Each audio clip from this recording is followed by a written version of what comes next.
Hey folks, Quill18 here, and it is once again time for LUDUM Dare, or Ludum Dare if you prefer. LUDUM Dare is a game jam, a game programming competition that happens in a very short period of time. Technically, LUDUM Dare, which used to happen 3 times a year, now happens twice a year, has 2 simultaneous sort of side-by-side competitions. There's the LUDUM Dare Jam, which is 72 hours long. You can have a team of people on it. You can use pre-existing assets like art, music, and whatever like that. However, I've always participated in the original and more hardcore version, which is the LUDUM Dare Compo, the competition, which is only 48 hours. You only have 2 days. You have to work alone. You can't use any pre-existing assets whatsoever. The only thing you can use that's pre-existing is like publicly available code libraries. Like you can use, say, Unity and the associated Unity stuff. Of code, the Unity code stuff, because it's accessible to everyone. But yeah, any art, music, anything like that, it's got to be made time of. What happens is on the Friday night, so a few hours after this is posted, a theme will be announced, and that's when programming starts. There is a list of, I don't know, 20 or 25 possible themes. One will get picked by the participants of the tournament, and then everyone will start programming at the same time. I live stream the whole thing. I do want to say, if you're subscribed to both youtube.com/Quill18 and youtube.com/Quill18creates, you may see this video twice in your feed, because I'll be posting it to both. So it's not a duplicate upload if you were wondering, it's just that. And this is going to be my 22nd time participating in LUDUM Dare. A long time ago, we started with Paper Town. This is the very first, well, effectively the very first game I've ever made, this Paper Town. Also the first time I'd ever done anything in Unity whatsoever. There's no modeling of anything other than in Unity. They're all primitive shapes and everything like that. But I feel like this still, you know, I'm still really proud of that. By the way, every LUDUM Dare, the announcement video that I do like this, tend to do a bit of a look through all of my past games, you know, get some of that nostalgia and those ideas brewing. Fish Tank Commander over here, I think it was called, yeah, Fish Tank Commander, was not made in Unity. It's one of the few games that I've made that was not in Unity. This was actually made, it was a multiplayer turn-based strategy game that you could play on the web. It was made in Ruby on Rails, and it was pretty cool. You had different types of units you could spawn. The theme was Tiny World, so my idea was this whole thing was happening in a fish tank, therefore the pun Fish Tank Commander. And yeah, you had to take control of various castles, you'd get resources, and then you could start producing units, all of which had a variety of different abilities. And yeah, you could just do matchmaking on the website. It was kind of awesome. You could also, oh, right, you could make your own maps too. So people could make their own maps to contribute to the pool of things. I was always really proud of that. Super proud of that. Pinballology. Okay, so still fairly new to Unity, you know, very, very rough kind of thing over here in terms of modeling, both in terms of learning Blender and whatnot. But I love pinball. I've always loved pinball. I've played pinball games since I was a kid. I own 2 pinball machines in my basement. I mean, they're both like pretty old and obsolete pinball machine, because a new pinball machine is like thousands of dollars. I did not pay anywhere close to that much for these things, until I guess you consider all the repairs, because one of them I got for free, but almost every part inside of it had to be replaced. But, you know, that's a fun project kind of thing. Anyway, but I've always loved pinball, so I wanted to make a pinball game. And one of the things is, in real life, pinball games, there's pinball games for everything. Every movie that's ever been made has a pinball game. Every sport, every activity has a pinball game themed for it. My pinball games that I've got, one of them is about poker. And, no, sorry, blackjack. It's a blackjack game. And the other one is just a day at the fair, at the carnival, is all it is. Those are the themes of that. So the theme for that LUDUM Dare here was evolution. I'm like, I'm going to make an evolution-themed pinball game. It's pretty rough, but hey, I liked it. And we can only get better, right? There we go. Close that, close that. Next after that is Kittenzilla 3, The Return of Mecha Kittenzilla. And also the first time that we've used like a number in our game to imply that it's part of a series, which is definitely not. So here we're experimenting in first-person shooter type stuff, as well as massively destructible terrain. All of these buildings were made out of destructible terrain, so you could blow it up. Actually, your goal was to destroy Michael's Bay. Meanwhile, like tanks and things like that were trying to stop you from doing things. I actually really like this overhead. This is just an isometric view from inside the Unity editor, but like I put this down, I'm like, I should make a game that looks like that. I still haven't. One day, maybe. Shoot! Again, every time I do a LUDUM Dare, the games, I try to aim a little bit on the simpler side, but try to do one thing that's kind of interesting. Well, this theme was minimalism. What I did for this one is I made a minimalist multiplayer first-person shooter. With bots. Like, that's how crazy. I made, in 48 hours, actually not even 48 hours, because we started this that night. We started an entirely different game. The next morning I woke up and I was like, that game sucks. And I started over completely from scratch. And I think that that second day, the Saturday, because it starts Friday night, so you have all of Saturday, and then you have, so you have some of Sunday night, all of Saturday, and then some of Sunday, depending on what time zone you're in, the way it works out. And I think the Saturday evening, I had to go out to a work, Christmas party, I think. So this whole thing, this first-person multiplayer shooter game with full AI bots and everything like that, here's the top view of that. Actually, this is what it looks like when you're dead. You get to, watch everyone else fight. I think up to 16 players, maybe 32 players could play simultaneously in here, was all done so effectively in well under, I think, 20 hours of programming time. And it was awesome! It was super duper fun. Oh, up to 16 players over there. I don't know, you couldn't run it now because I don't think the server stuff is set up for it. But, I mean, you can, of course, download all the source, because one of the things with the 48-hour compo is you required to upload the source code to your project. It does not necessarily mean it's open source, but it means anyone can look at the source and learn. Time Hack is a game I made in just a few hours. Or is it 6 hours? I was on a streak over here. I did this when flying back from, I believe, Germany, maybe after Gamescom or something like that. So I did this flying over the Atlantic, and I landed in Toronto with just an hour or so to spare. I don't remember the timings exactly, but just an hour or so to spare before the end of the competition, and I uploaded it. So that was it. This is a game I made while flying over the Atlantic, crunched over, trying to type on a laptop in those stupid airplane seats. And but I wanted to make sure there was a game, and I did one. So it goes to show, anyone can do it. You can do it any scale. It's fine.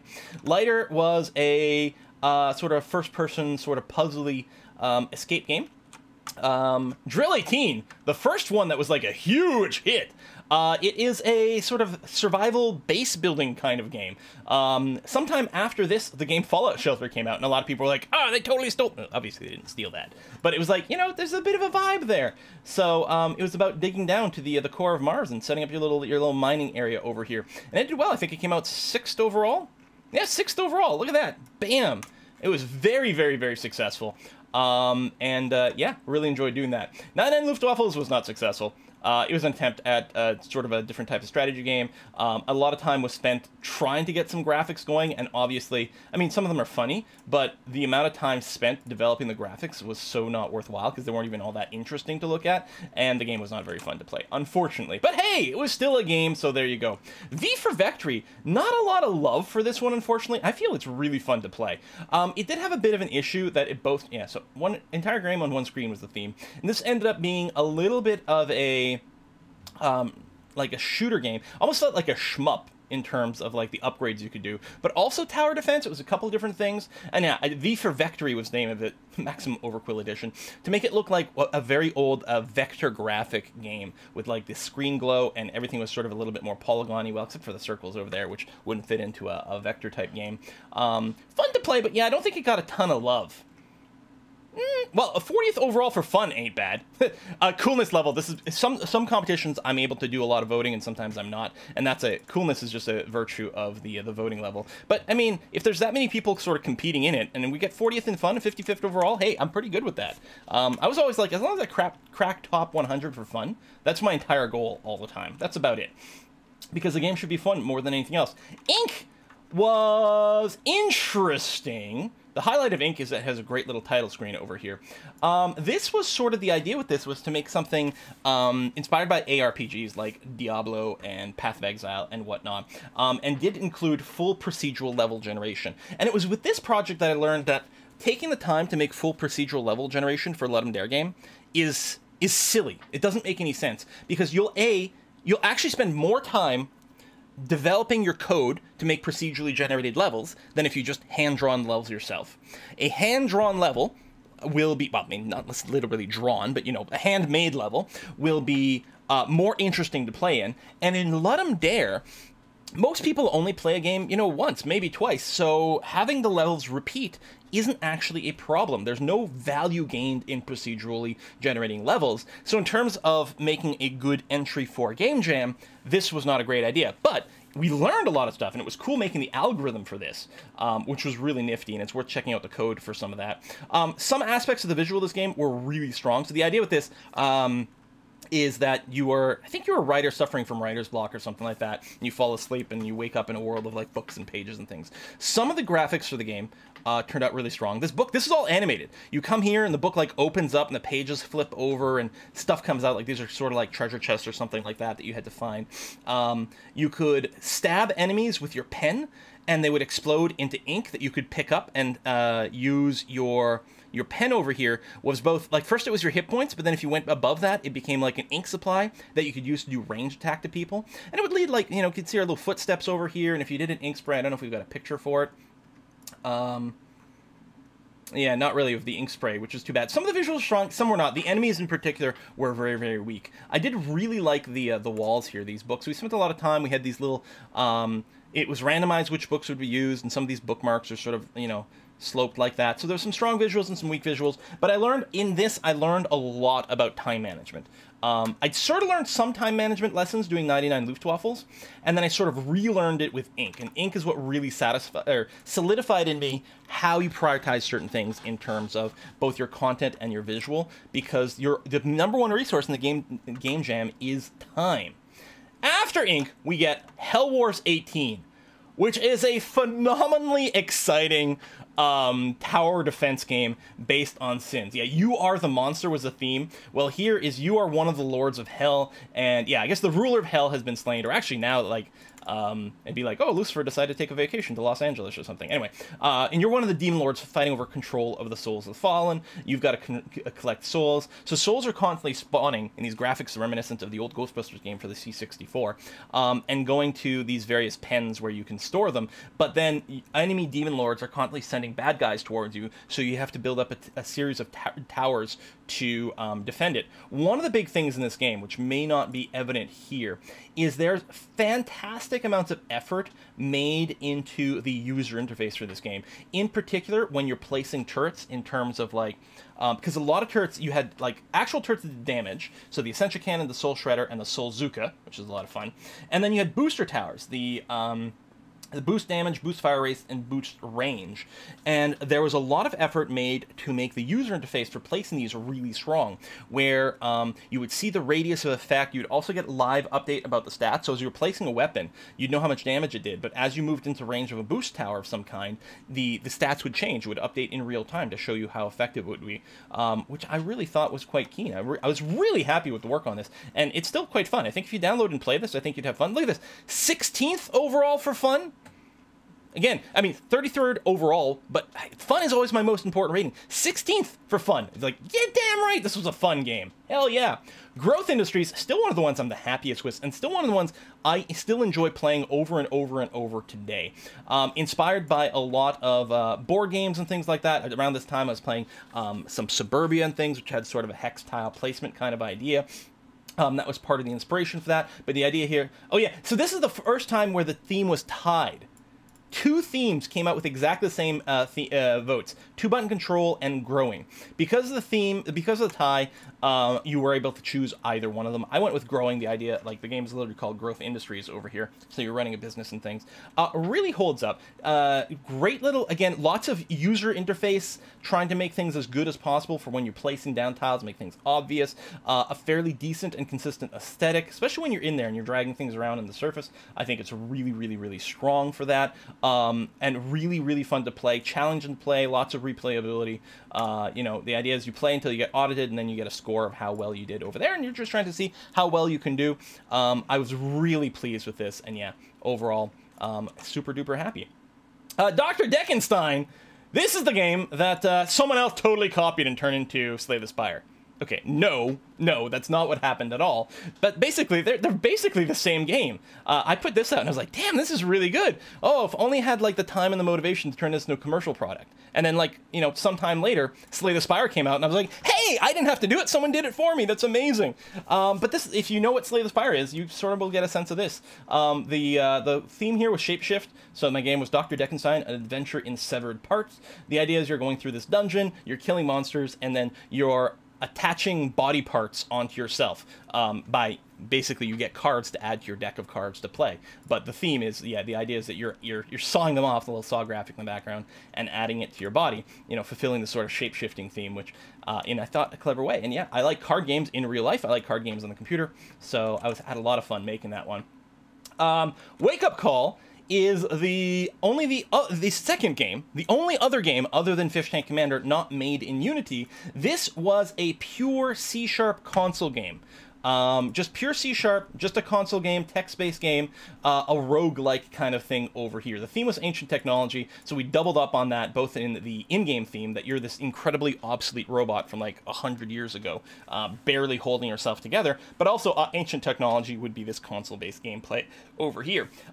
Having learned, normally a roguelike, a true roguelike, would have procedurally generated levels. Having learned our lessons from previous games, including Ink, I did not go with procedurally generated levels here. Instead, even though I had, I think, 18 levels in here, it was a lot faster to just hand make the levels. Not only was it faster, but it guaranteed the levels would all be kind of interesting. They wouldn't all feel just samey and generic. And it doesn't really matter, because in LUDUM Dare, a lot of people don't replay some of these games that often. So the value of infinite replayability from RNG, from various levels, there wasn't really any point to making that effort. And instead, we could focus entirely on just gameplay and usability, and it's a very good game. I definitely recommend you you give this a download here. Technically, it says it's a Windows-only download. That's not actually accurate. This is a game in C#, so if you have mono environment set up on Linux and Mac and stuff, you can just run it that way.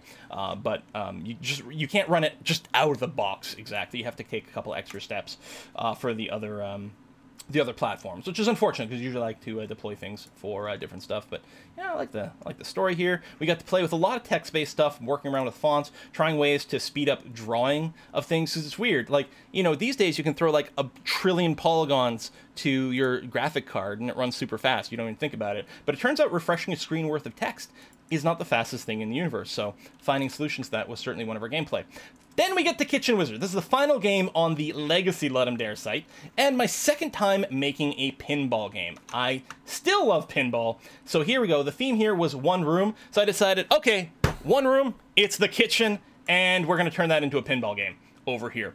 You can see, if you compare the graphics of this one to the original Pinbology, right over here, you know, a bit of a difference, a bit of an upgrade. I'm still by no means an artiste, but I've gotten better. And the biggest thing I always say is know your limitations, know what you suck at, and then work around that and avoid that.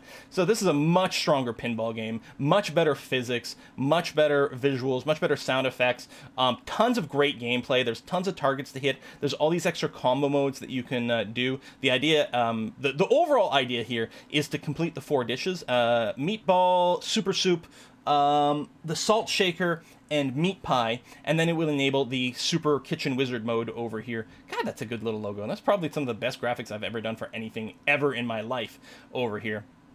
There's multi-ball combos, tons of targets to hit, lots of flashing lights all over the place.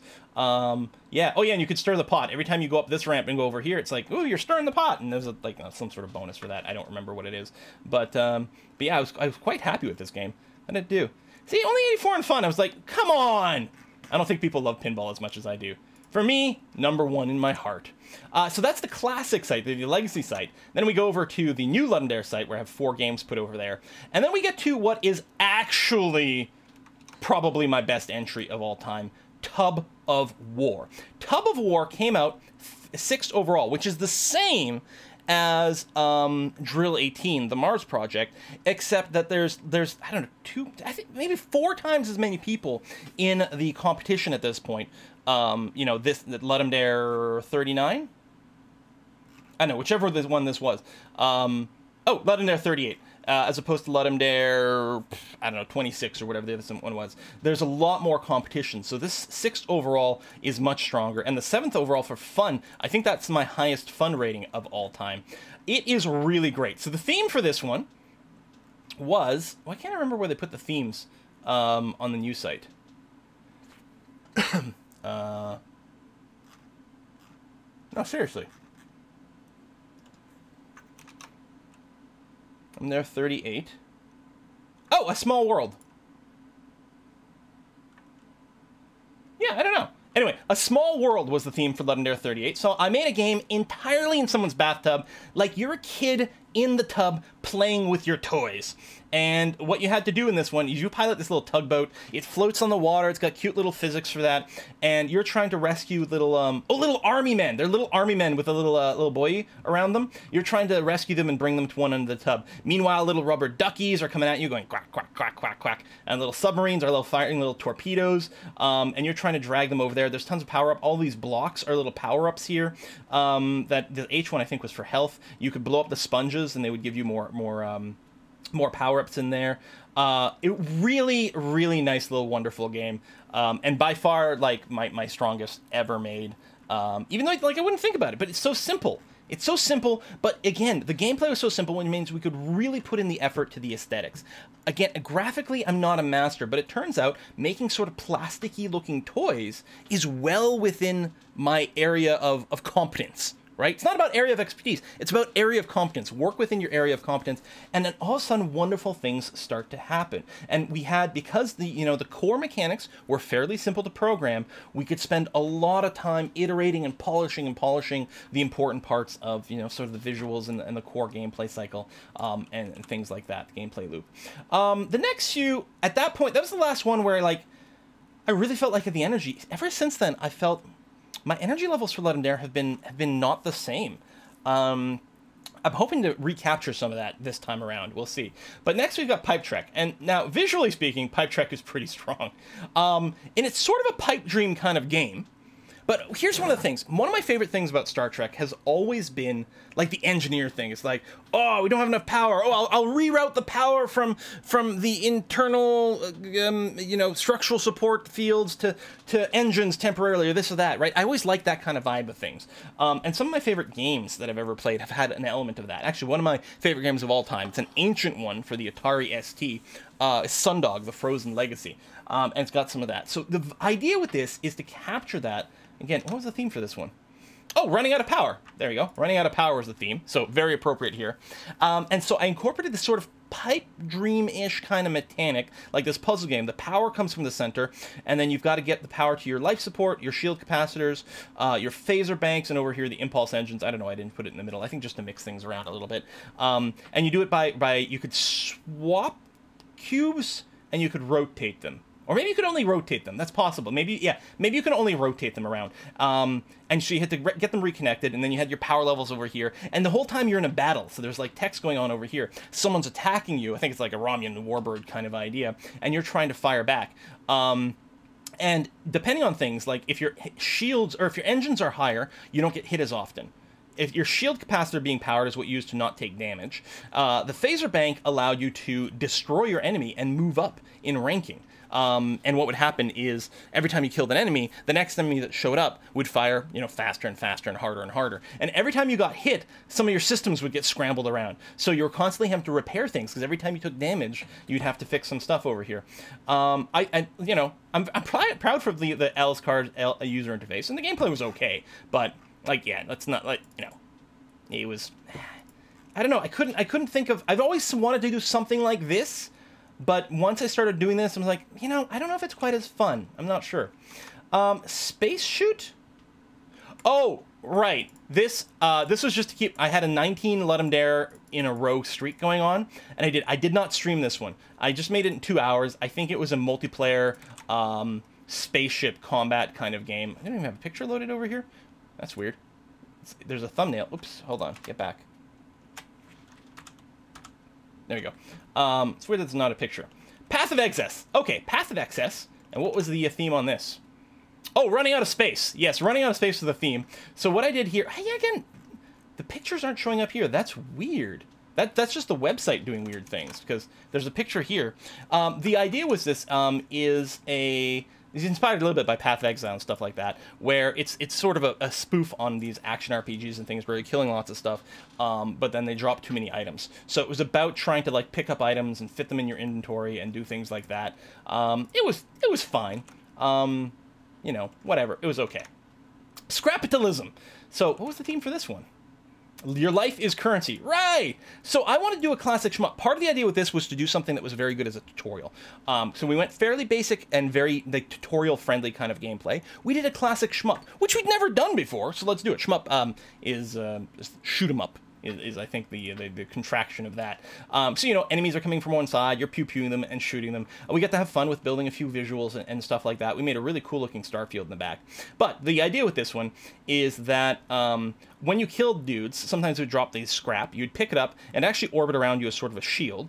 Well, it sort of looked like a shield, but basically it was your hit points. Every time you would take damage, you would lose some of that scrap on there. And the big thing is you wanted to avoid taking damage because at the end of each level, you could spend the scrap on upgrades. But it was always the thing. If you spend all your money on upgrades, then you don't have as much life because your life is currency. It's the theme.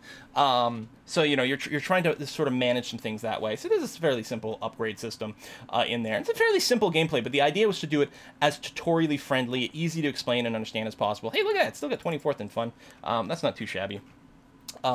And yeah, so it brings us to the last game I have made for LUDUM Dare. So that was number 44. We are now on to 45, and we don't know what the theme is going to be yet. The theme, as you can see from the countdown timer, as I'm recording this, we're going to be going live.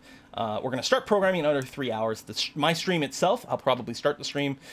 So this is at 6 p.m. Eastern Daylight Time. That's UTC -4. If you go to the LD Jam site yourself, you can see what your timer is over there. Usually we start the stream at least a half hour before that, so we can, you know, get things ready, have a little chit-chat about the different themes, come up with some ideas. Again, you know, I am quote-unquote making this game on my own, but I'm also quote-unquote using all of Twitch chat to help me with cool ideas for names and gameplay ideas and things like that. So is it solo? Is it a 1,000-person project?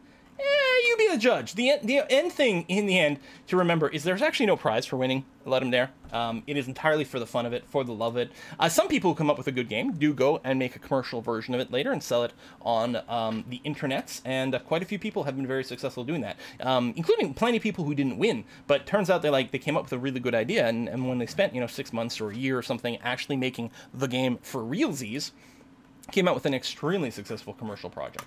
So, hope you join me over twitch.tv/Quill18. I'll be live streaming the whole time. I do take breaks for dinner and sleeping. I don't program nonstop for 48 hours because that would only be effective for like the first 10 hours. After that, it would be 38 hours of complete and utter nonsense. So, but do come out, and if you are a programmer at all, participate. It's worth it. Even if you only got a couple hours to spend, make the simplest possible game you can think of, and that's okay. You know, and then if you find a couple more hours, well, then just improve on the simplest possible game you can think of.